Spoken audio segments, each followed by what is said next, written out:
messieurs, dames. Donc, je m'appelle Xavier Gué. Je suis à la tête d'une petite boîte qui s'appelle Canopé. Salut patron. Et donc, on est spécialiste, entre autres depuis une dizaine d'années, sur l'échange de données de santé et en général la sécurité des systèmes d'information de santé et très spécialisé sur un projet national qui s'appelle le dossier médical partagé.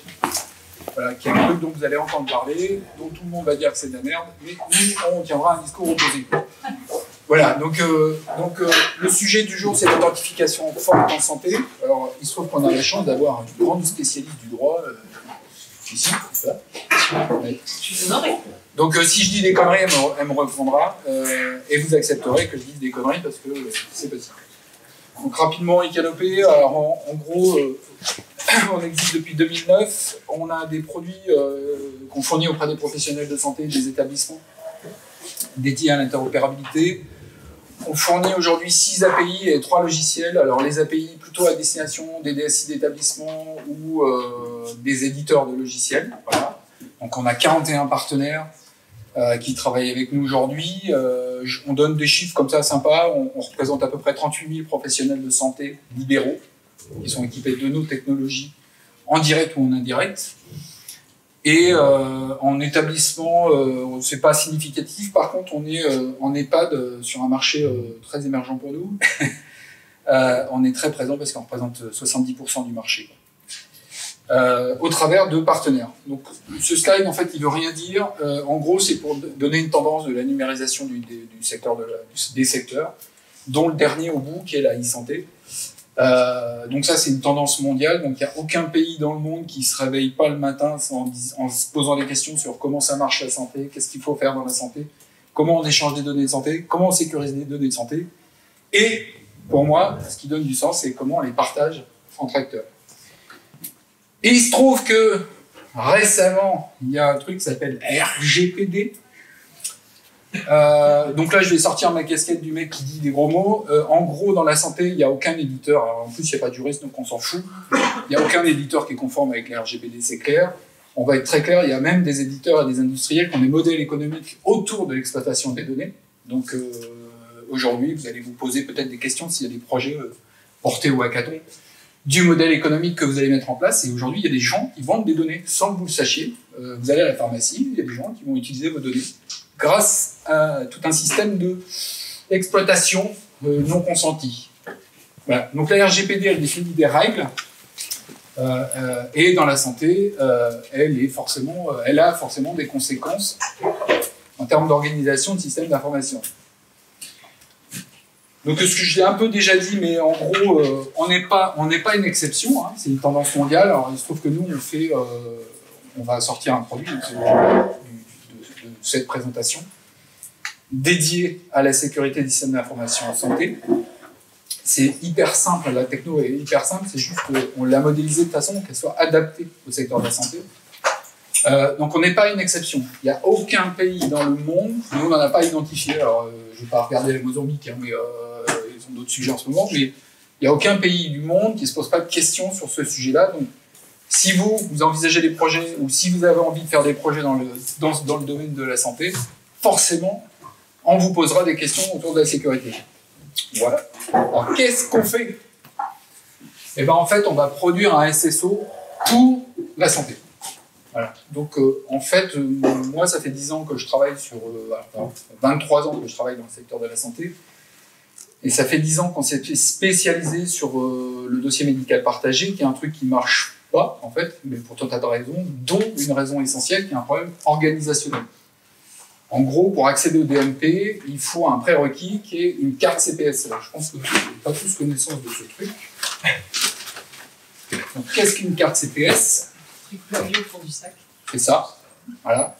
Cette carte CPS, c'est la seule carte d'identité professionnelle qui permet de dire que le détenteur est un professionnel de santé.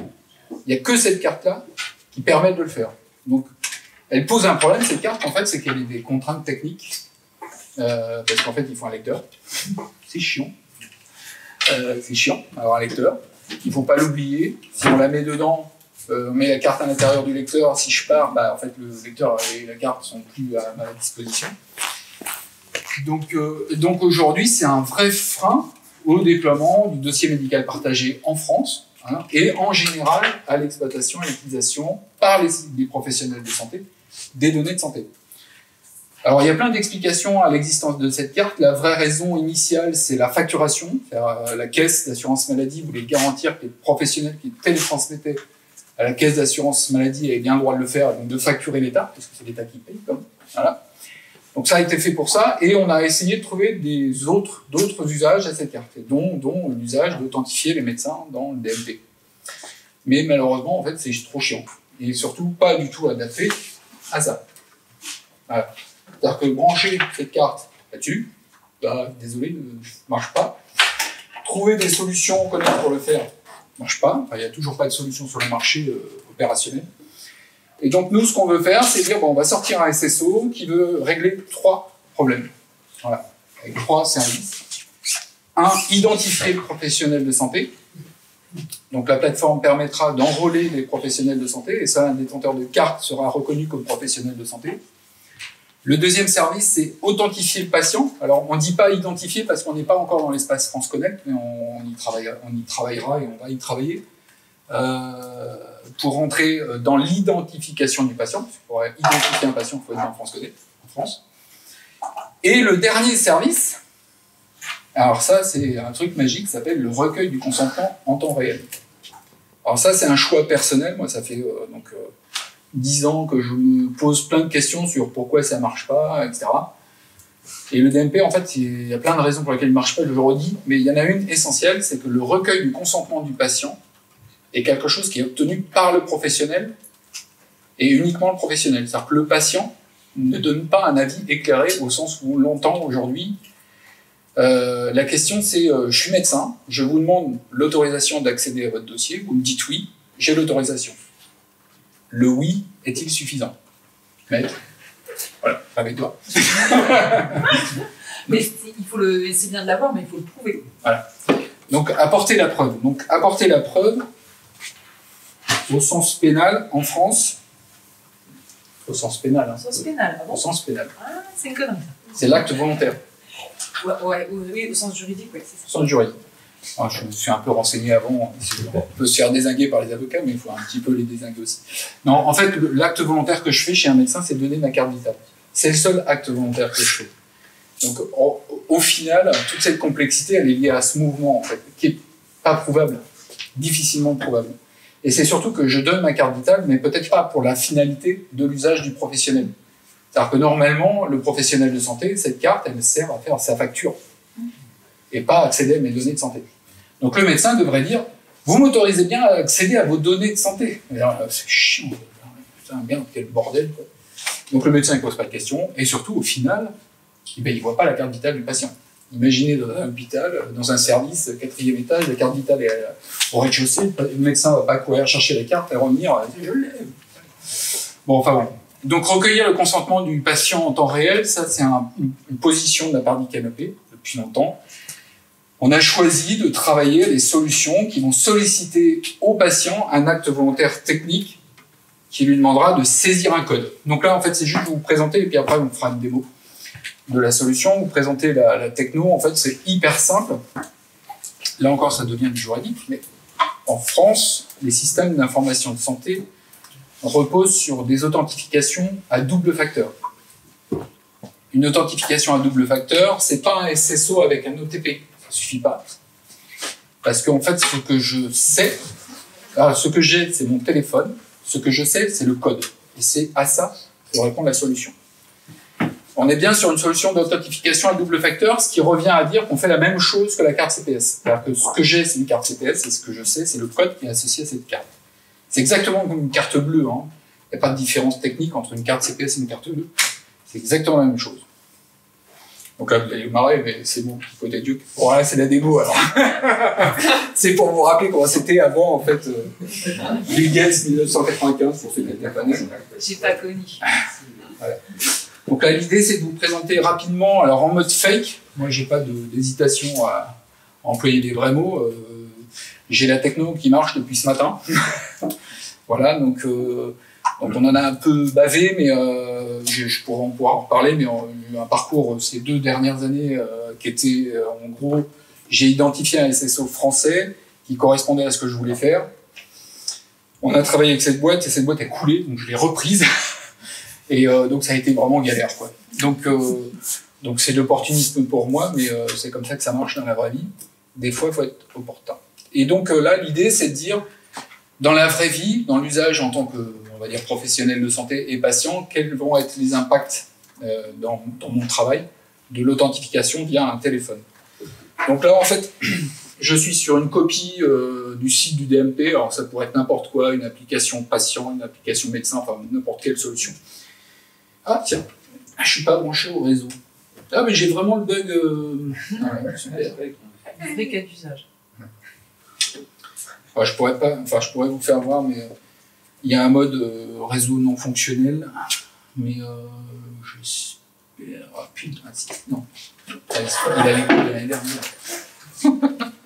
Désolé. Alors, s'il te plaît, redonne-moi la main. J'étais là l'année dernière, vous avez vu? Ouais. Et l'année d'avant et l'année d'avant. En fait, je suis là depuis 6 ans, je fais partie des murs. Et je reste ici parce que c'est bien, en fait. Donc on a tous le même mot de passe, donc ça va, on n'a pas besoin de le cacher, en fait. D'ailleurs, il faut qu'on en parle de ça.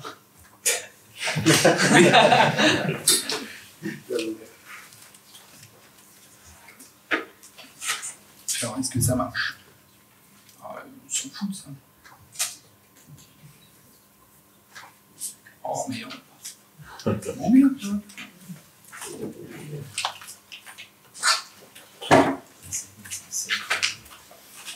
Désolé, mais tout à l'heure, il n'avait pas perdu le mot de passe.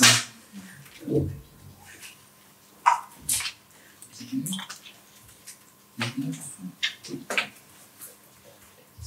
va. Qu'est-ce qui se passe?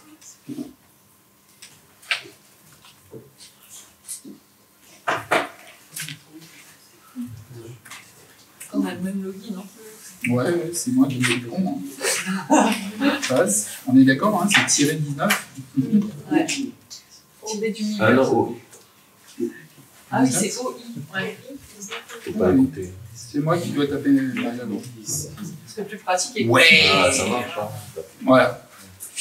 Donc là, en fait, il y a un effet magique, c'était qu'à la conférence ce matin, en fait, c'est ce qu'a montré, je sais plus quel intervenant estonien, j'ai mangé son nom, mais là, en fait, tout simplement, et ça demande un identifiant. Alors, sur la version actuelle, l'identifiant, c'est le numéro de téléphone, parce que c'est l'identifiant qu'on connaît, en fait, hein, le roulement des utilisateurs. Et à terme, en fait, il y aura un identifiant non connu. Alors, même l'identifiant de l'utilisateur ne sera pas connu par la solution. Alors, comment ça marche, je ne sais pas, mais c'est conseillé pour sécuriser encore plus les systèmes d'authentification. Donc là, en fait, je vais taper mon numéro de téléphone, donc c'est ceux qui veulent le noter, mais voilà, je donnerai des cartes après. Donc voilà, donc là, ça envoie ici, alors désolé, hein, c'est petit, mais une notification sur mon smartphone, qui est branché mais au courant électrique, hein, parce que j'ai plus de batterie, c'est pas... Et donc là, en fait, tout simplement, ça me demande de saisir mon code, en fait, qui est un code unique, que seul moi je connais. Voilà. Et donc je suis authentifié, authentifié sur la plateforme, et identifié en tant que médecin. Comment je suis identifié? Parce que je l'ai redit, mais ça c'est hyper important. Pour identifier un médecin, il faut avoir lu la carte CPS, donc seul un détenteur de carte CPS pour créer un compte médecin, en fait. Donc ça c'est la première partie de la démo. Alors la deuxième n'ira pas au bout, mais c'est pas grave, c'est pour vous montrer le principe. Là je suis médecin. En fait je suis censé, quand je vais accéder au dossier patient, alors ça c'est un numéro de, ça s'appelle un INSC, mais bon, on s'en fout, ça n'existera plus dans 3 mois. On a le NIR Santé maintenant, ça s'appelle comme ça, c'est un identifiant unique qui est calculé à partir de votre numéro de sécurité sociale plus de 3 traits. Et donc, votre numéro INSEE ici nous permettra, en faisant une belle config toute simple, d'envoyer une notification au patient. Et reste à définir la règle du délai d'obtention du consentement du patient. Donc ça, soit c'est l'équipe technique qui dit bah, le délai c'est 30 secondes, 1 heure, 5 minutes, c'est le lendemain. En tout cas, sur le DMP, la réponse, elle est le patient pourra interagir, donc enlever son consentement a posteriori.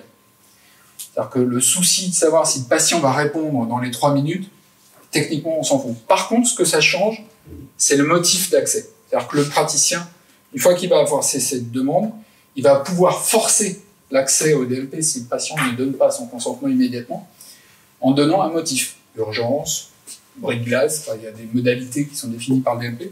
Et donc, grâce à ça, l'utilisateur, enfin donc le professionnel de santé, aura accès aux données du patient. La différence avec les solutions, on va dire, c'est que tout ça sera tracé dans l'historique du dossier patient. Les motifs, les raisons, etc. Donc, nous, en fait, Icanopé, ce qu'on peut, c'est tout simplement produire une solution qui permette à l'ensemble des utilisateurs du système de... Alors, j'espère que ça marche, je n'ai pas revérifié tout à l'heure. 15, ensemble du système de fonctionner. Donc là, normalement, c'est pareil. Là, je suis patient. Donc la notification m'arrive sur mon téléphone. Non, ça c'est RTL, on s'en fout. Ouvre la bonne app, s'il te plaît. Ah bah, ouais, c'est une radio. Et donc là, pareil, en fait, alors c'est la même solution sur mon téléphone, donc j'ai le même code, mais je pourrais très bien avoir des codes différents en tant que patient et en tant que médecin, si moi-même j'étais patient, par exemple. Voilà, et donc là, on accède. Donc l'idée de la solution, c'est de dire, on va proposer donc cette brique techno en mode SaaS. Elle sera disponible, d'ailleurs, pendant les 2 jours de hackathon, normalement, le SDK va être livré là, enfin, ça a été fait, mais c'est en train d'être vérifié. Donc les hackers vont pouvoir jouer avec cette solution avec un objectif, c'est d'authentifier le professionnel de santé et de demander ou d'obtenir le consentement en temps réel. Moi, j'ai choisi techniquement la saisie du code, mais ça peut très bien être un oui, non. La seule question qui vient pour le patient, ça peut très bien être un oui, non pour accéder au dossier patient. Le seul complément que vous aurez l'obligation de délivrer au patient, c'est le type, enfin, le motif pour lequel vous allez accéder à son dossier. Voilà. Donc cette solution, elle sera proposée à partir de, on va dire, normalement mi-mai. Alors je vais enlever ça parce qu'on est passé. C'est l'autre d'après aussi, parce que c'est la démo. Hop. Donc c'est une blagounette douteuse, bien sûr. Voilà, et donc les services, en gros, le trait du dessus, c'est gratuit. Voilà, il n'y a pas de modalité de paiement, donc on fera en gros l'identification du professionnel de santé. C'est-à-dire que la technologie SSO est offerte à tout opérateur de la solution. Ce qu'on fera payer, en fait, c'est le service d'administration des utilisateurs. C'est-à-dire qu'on demandera soit aux établissements, soit aux éditeurs qui travaillent avec nous, ils auront une plateforme d'administration des utilisateurs pour tout simplement accorder ou révoquer les droits d'accès aux données, aux outils que vous leur proposez, quoi. L'autre service, c'est la traçabilité. Donc ça, c'est quelque chose qui est très attendu, quoi. Et RGPD, au final, c'est quoi? C'est simplement de la traçabilité. Et donc dans le service, il y aura tout ce qui est traçabilité, c'est-à-dire motif, horaire, professionnel, patient, tout ce qu'on peut recueillir avec des solutions aussi simples que celle-ci. Et la partie droite, alors ça va être fait, c'est pas fait encore. On a prévu de travailler avec un hébergeur archive légale, au sens juridique. Donc un hébergeur archive légale, il n'y en a pas 36 aujourd'hui. Hein, par exemple, il y a Docapos qui est un archive légal. Donc là, l'intérêt pour nous, c'est quoi? C'est de proposer avec ce service-là une dématérialisation, je suis pas obligé de cracher, une dématérialisation de tout ce qui est traçabilité autour du type de consentement et de la raison pour laquelle le patient a consenti. Par exemple, vous avez un patient qui est pris en charge par un service cardio, vous allez demander, vous, à l'accueil, un accord pour donner accès à l'équipe de cardiologie aux données du patient. Sauf que s'il y a un problème et que le patient est pris en charge par un autre service, normalement, vous êtes obligé de repasser par le consentement du patient. C'est un peu compliqué parfois, donc cette traçabilité, elle peut vous manquer, et donc du coup, l'archive légale, ce qui va dire, est-ce que j'ai obtenu le consentement pour accéder à ce type de données? Et là, en fait, la plupart du temps, c'est non. Voilà. Donc voilà, la solution sera prévue pour fonctionner en on-premise. En gros, je suis une bille en techno, mais en gros, c'est chez le client. Donc que ça soit un éditeur ou un établissement, on pourra proposer la solution embarquée dans l'infrastructure. Le nombre de comptes d'utilisateurs, aussi bien médecins que patients, c'est illimité, on s'en fout, nous, c'est pas de problème. Nous, ce qu'on veut, c'est la partie haute, c'est sécuriser pour simplifier les usages. On voit bien aujourd'hui qu'il y a des freins majeurs au déploiement de toutes les solutions techno, etc. Et donc, on va absolument travailler là-dessus. Et une offre en mode SaaS, IaaS, enfin, les termes, vous connaissez tous par cœur. Alors, j'emploierai pas le mot cloud parce que je sais pas ce que ça veut dire. En tout cas, l'idée, c'est de proposer cette solution-là. Aujourd'hui, on a 3 hébergeurs de données de santé qui devraient l'intégrer à leur plateforme. Donc, on devrait pouvoir le faire. Et donc, une offre très adaptable et évolutive. On réfléchit à ce que le SSO soit open source, donc il puisse être amélioré par la communauté, être libre d'accès, voilà. En sachant que le produit sera aussi labellisé par on a l'obligation d'obtenir un agrément ANSSI sur la solution. Donc mettre la solution en open source peut nous proposer, nous poser problème par rapport à l'ANSSI. Donc on est en train de voir avec eux si c'est possible, pas possible, parce que les agréments ANSSI limitent le nombre d'utilisateurs, de gens qui accèdent à la techno. En fait. Voilà. Mais nous, on pourra apporter la garantie du nom d'utilisateur, de l'identité de l'utilisateur avec une solution SSO dont on est propriétaire. Alors je vais dire un petit cocorico quand même, parce qu'au final, c'est le seul SSO 100% en France. Voilà. Sur le marché. Il n'y a pas d'autres solutions pures françaises. Il y a plein d'autres technos, les casques de chez, il y a plein de technos sur le marché, mais un SSO pure France, on n'a pas identifié de solution. Donc on va essayer de faire un truc malin pour utiliser ce pan marketing au moins français, voire européen, pour adresser le marché. Et on discute accessoirement avec la Chine en ce moment, avec un opérateur de dossier patient en Chine, pour travailler avec eux. Ils ont le même problème que nous, consentement du patient, traçabilité, historique des actions, et surtout l'identification des professionnels de santé. J'ai rien d'autre à dire. Sauf soit je vous ai tous désespérés et vous n'avez rien compris. Et si vous avez des questions, je suis assez dispo. Et donc le SDK sera fourni et vous pourrez, je sais pas s'il y en a qui portent des projets, qui portent des projets là dans la foule en délire. 1, 2, 3, 4, 5, 6. Waouh. Donc les 6 qui portent un projet, si vous avez un objectif d'identifier et d'authentifier les patients et les médecins, vous aurez une solution. Voilà. Je vous ai présenté la solution de Canopé. Il se trouve que, comme vous avez pu entendre, l'État bouge aussi. Et donc, nous sommes le seul petit éditeur de logiciels sur le marché français à posséder un truc qui s'appelle la ICPS. C'est-à-dire que c'est ça dans mon téléphone. Donc, on pourrait en discuter. En gros, cette carte est éditée par un truc qui s'appelle l'ASIP, Agence des systèmes d'information partagée de santé, qui est un truc génial.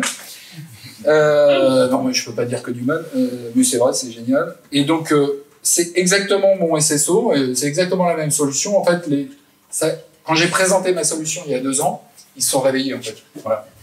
Donc, je suis super content qu'ils se réveillent, parce que si eux, ils se bougent pas, ma solution, elle sert à rien. Voilà. Donc il fallait que l'État en fait prenne le même chemin que moi ou que je prenne le même chemin, les deux. Avec l'État te suivent, si. Il faudrait qu'ils écoutent, mais après c'est autre chose.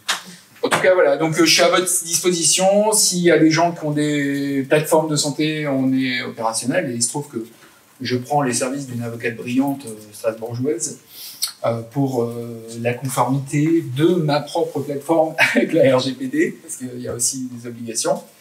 Et surtout pour vraiment être dans les clous sur le type de consentement. Voilà. C'est très précis et ça va être de toute façon exigé à terme. Voilà. J'ai pas montré, il y a un mode déconnecté de la solution. Je pourrais faire voir s'il faut. En gros, si vous avez votre mobile, vous n'avez pas de réseau, l'application qui s'est ouverte tout à l'heure génère un flashcode, je scanne le flashcode et je redeviens à OTP tout simple, mais bon, c'est hyper rare. On a essayé dans les bunkers plombés en bas, dans les IRM ou les choses comme ça. Bon, en fait, il y a du Wi-Fi, donc on a toujours du réseau. C'est-à-dire qu'on dit non, il n'y a pas de réseau, mais le Wi-Fi marche très bien, donc il y a toujours du réseau.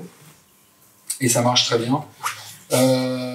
On a un établissement qui teste la solution, enfin qui testait l'ancienne version, donc ils vont passer sur celle-ci. On a un établissement qui teste la solution, on a identifié des milliards de problèmes, dont un est hyper important. En fait, ça demande un téléphone. Dans un établissement, le détenteur du téléphone est souvent le salarié. Donc c'est un salarié et son téléphone. Donc c'est l'utilisation de son téléphone personnel dans l'établissement. Donc il y a un problème, en fait. Voilà.